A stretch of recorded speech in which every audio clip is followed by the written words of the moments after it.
Šta im je te večeri govorio lepi?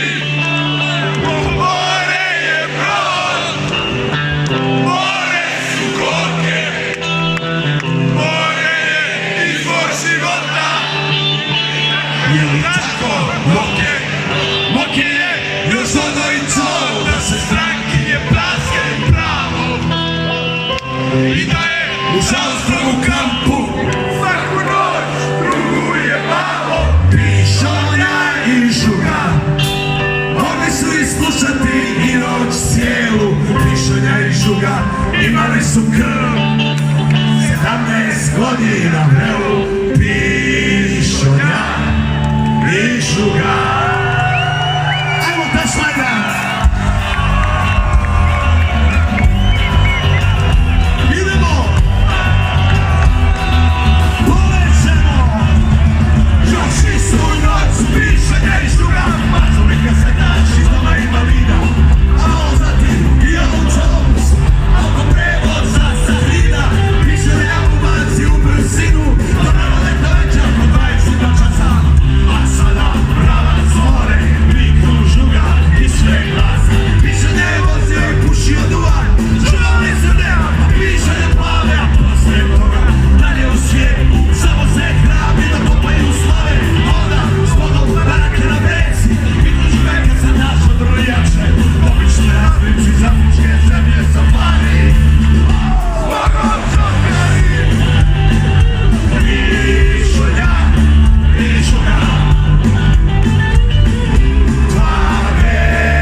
Mjesec iznad sebe i reći Bože kako neki mogu gore, a ja i žuga i na more. Poslije toga je pao u nesvijest i više nije mogao čuti kako se još dugo na nebu smijao mjesec žuti.